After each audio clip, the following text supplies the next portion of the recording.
In today's video, I'll be telling you how you can study in Canada without a study permit. In the light of the recent changes made by the IRCC about having cap on study permits, it is most provinces now cannot admit as much students as they want. They have to admit the number of students that they've been given by the IRCC. So, but it is not everybody that wants to study in Canada that needs a study permit. So, in case you want to study in Canada and you're wondering, I don't think I'll be eligible for a study permit, are there other ways? This video is for you. So, you know what you should do? Sit back, relax, like, subscribe, hit the notification button, and send in your comments. All right, welcome back again. So, who are the categories of students that don't need a study permit when they want to study in Canada? Number one, short-term students. Short-term. I'll be writing it on my screen. So what do I mean by short-term students? You know, international students who are coming to Canada for a post-secondary program that is 6 months or shorter in length do not require a study permit. So if you are doing a post-secondary program that is 6 months or shorter than 6 months, you don't need a study permit. And I would encourage you to go for programs like that so that you will have your passport to be stamped. So when you are done with that program, you return and you want to go back again, it will show that you have gone to Canada, you have obeyed the laws, and you have returned, and then they'll trust you more that when you go, you're applying for Canada again for any other program, they will believe that you would want to return. So that's an edge. So you can opt for those 6 months, those short-term programs. It's not everybody that must go for 2-year programs. Okay, that's the first one. And number two, who are the second category of people that can study in Canada without a study permit? You know, we have family or staff of foreign representatives. Okay, this is how it goes. If you are related to a family member or work for a staff member, an individual who is accredited by the Global Affairs Canada, GAC, as a foreign representative to Canada, you may not require a permit to study in Canada. So if you are a family member or a staff of somebody who is accredited by Global Affairs Canada as a foreign representative, you may not require a study permit. So you can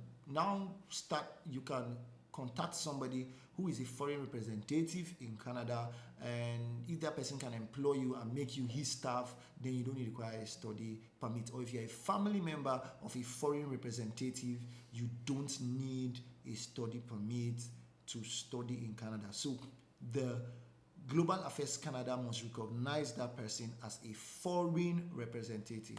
So you can check that up. Global Affairs Canada as a foreign representative. Then also, who is the next person? Let me also, in line with this, if you are certain members of foreign armed forces groups who are on official duty in Canada do not need a study permit to pursue an education there. So if you are a member of a foreign, for example, you are from Nigeria, you are working in Canada representing the Nigerian army as a foreign representative, you want to study there, you don't need a study permit. Or if you're a family member of such a person who belongs to the foreign consulate, Nigerian consulate in Canada, representing the armed forces, you don't need a study permit. So specifically, this pertains to individuals who are either military or designated civilian personnel. For the armed forces of a country that is designated under Canada Visiting Forces Act, it is worth noting that the family members of foreign armed forces personnel who want to study in Canada, including minor children, may still require a study permit. The family members may require a study permit, but if you are a foreign representative, you don't require a study permit. Then the next category of people are registered Indians in Canada. Registered Indians. So those with registered Indian status in Canada, even if they are citizens of another country, do not need a permit to study in Canada if you're a registered Indian. So having registered Indian status is not the same as being a citizen or resident of India. It is not the same as being a citizen or a resident of India. Instead, it refers to having status as an indigenous person in Canada. So, registered Indians in Canada. So, another category of people is minor children in Canada. When you are a minor, you do not need a study permit. So, the minor might be a refugee or a refugee claimant, or the parents of the minor child are refugees or refugee claimants. So, if the parents of the minor are a refugee or claiming refugees, is a refugee claimant, they don't need a study permit. Or if the minor's parents are Canadian citizens or permanent residents, they don't need a study permit. All right. Temporary residents, the other category are temporary residents and asylum seekers taking French language and culture courses.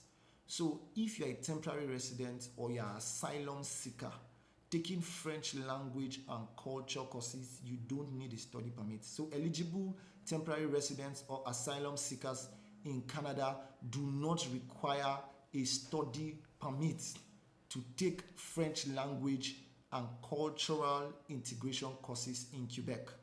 Let me repeat again. Eligible temporary residents or asylum seekers in Canada do not require a study permit to take French language and cultural integration courses in Quebec. So if you belong to this category, you don't need a study permit. Then the next category are temporary residents taking settlement and integration courses. So individuals taking provincially and territorially administered settlement and integration courses to help them settle in Canada do not require a study permit. So if you are, if you just entered the province, any of the provinces of Canada, and you want to take courses that will help you settle down in Canada, you don't need a study permit. Then there are also workers.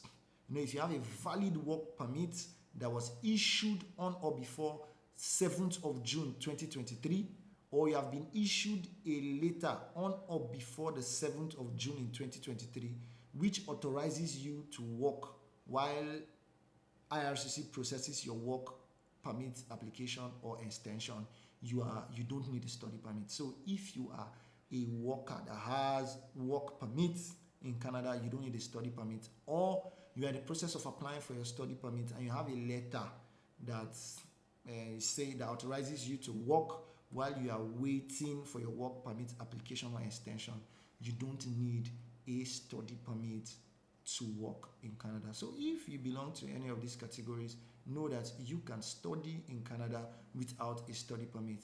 Please like, share, subscribe, and comment. Thank you until I come your way next time.